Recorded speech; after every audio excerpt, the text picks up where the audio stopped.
hearing is that just in the past couple of hours, the U.S. is now saying it is time to evacuate the Middle East. I'm going to share with you the articles, and we're also hearing that at this very moment, Iran, the supreme leader, has now come out and said the U.S. must evacuate because we are kicking them out, because talks have failed and we are about to enter into attacks. And Iran is threatening to attack the United States. The U.S. and Israel are threatening to attack Iran. And it looks like we are about to enter into war. So if you are somebody that has been saying that the Middle East conflict is going to end up in war, it looks like you might be right. Now, it has not officially been announced yet. It has not officially been said that the talks have failed. But it's looking like that is the route we're going. And also, we have heard that the 6th round of talks are now essentially canceled, that they were unable to come to a scheduling agreement, and it looks like things have fallen apart. So let me share with you the latest headlines so you can see it for yourself. The US and the UK are now issuing a rare warning: evacuations taking place in the Middle East.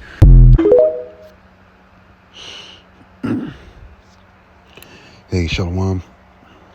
First and foremost, I'm going to give all praise, honor, and glory to Yahawah. Bahasham, Yahawashi, Bahasham, Hakwadash. Double honors to our apostles at Great Millstone who were wedded to us as truth. Peace and love and blessed salutations to your Akim that's part of the Bahasham, double down house of David. And as you see,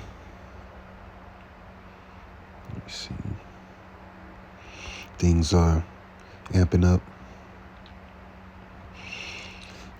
Basically, these prophecies are coming to pass, especially toward the nations being angry at the U.S. Okay, well, now let me pull up another tab, G. I'm slacking.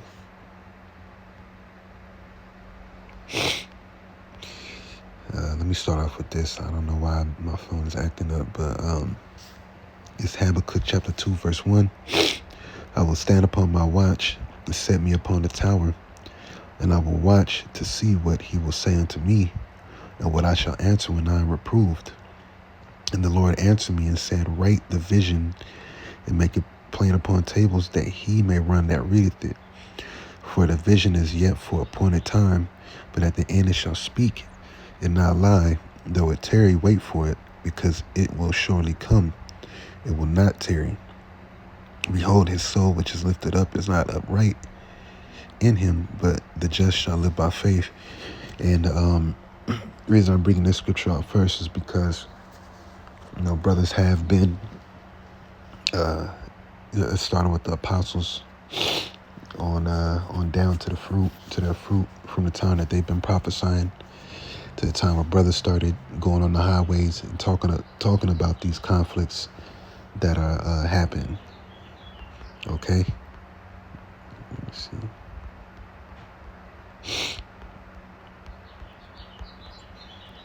We've been talking about Iran. All right. We've been talking about. Let's see.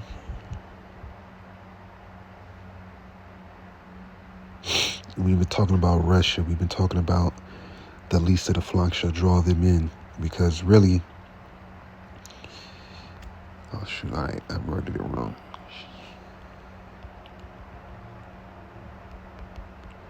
Really, in all actuality, Russia's on standby.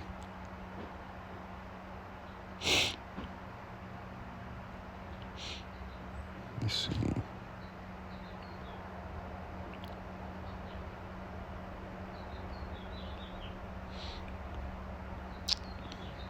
Bear with me.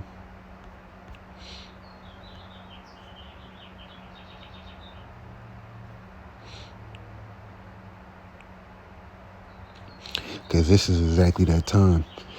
This is Revelations 18 and 14. The second woe is past, and behold, the third woe cometh quickly, and that's what's coming right now. The third woe, which woe just means destruction. And World War III is going to be a war to end all wars. Okay? But it's prophecy that World War III is coming fast. Why? Because Joel, the 3rd chapter, which I'm going to get into that. Well, let me skip down to 18. It says, let's see. And the nations were angry, and thy wrath is come in the time of the dead, that they should be judged, and that thou shouldest give reward unto thy servants the prophets. And ultimately, this is what this is going to lead up to.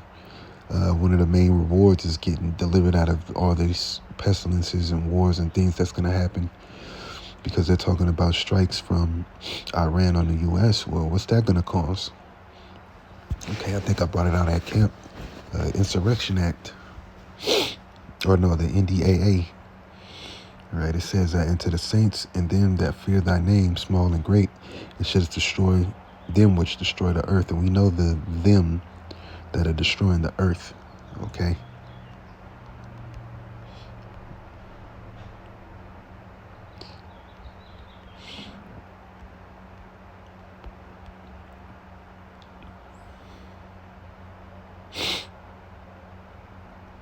Let me see.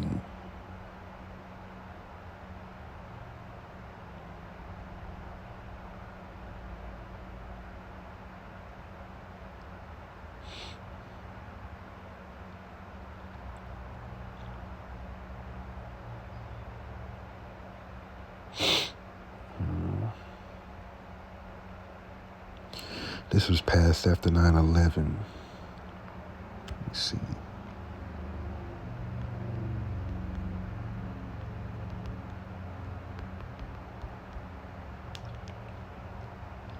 U.S. Patriot Act, that's what it is. Okay, so I kept thinking about the NDAA Act, which the NDAA Act will, the NDAA Act also too will be activated, but I think it's called Patriot Act 2.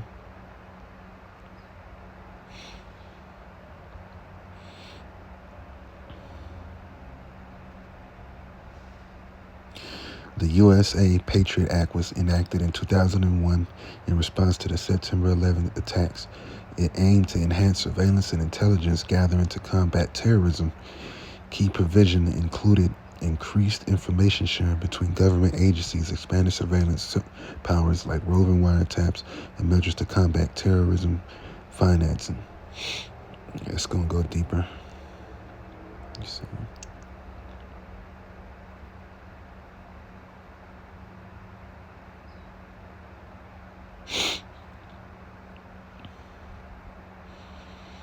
But these things are going to come into effect because, I mean, as you see, wars and rumors of war. Let's see.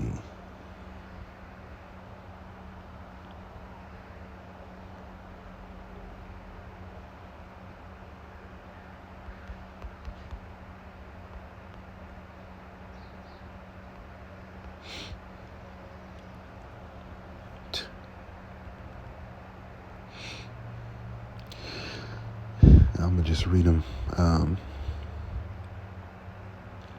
Luke 21:9, but when ye shall hear of wars and commotions, be not terrified, for these things must first come to pass, but the end is not by and by. And, which version is it? Yeah, that's it. And through the Spirit, one of the things I'm going to say, concerning these things is that, we still have to look forward to this MOTB coming. So these things are good. Don't get it wrong. But still, that's why I said the end is not by and by, because these are just chess moves on the board by Yahawashi. All right? So we're hearing about these things and we're rejoicing because we know that the end is nigh, but we still are looking for that C-hip to be implemented. That's going to be one of the last major prophecies. That's why Habakkuk says, stand upon thy watchtower. Okay? Because we're still supposed to be on the watchtower. So I said I was going to go into Joel. Let me hit that real quick and then I'm going to close it out.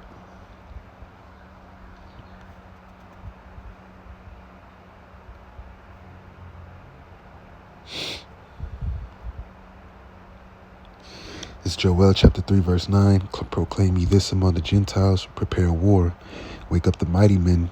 Let all the men of war draw near. Let them come up. And one of the mighty men on the earth, or one of the mightiest armies on the earth right now, China, Russia. All right. Why? And nuclear arms. They're packed with each other. The alliance. All right. And it says, beat your plowshares and the swords, the nuclear missiles, and your pruning hooks and the spears. Let the weak say, I am strong.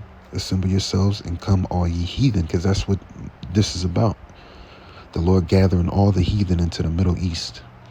And guess what? They're going to see a show, because that's when the Lord is going to return. And that's where they're going to be judged for them touching the apple of the Lord's eye.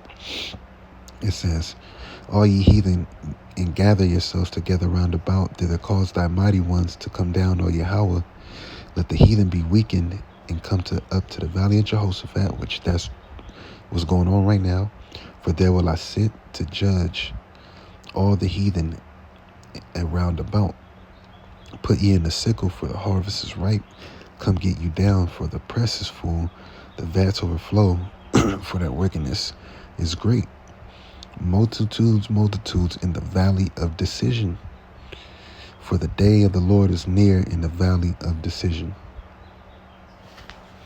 You should already know how that go. We talk about it all the time.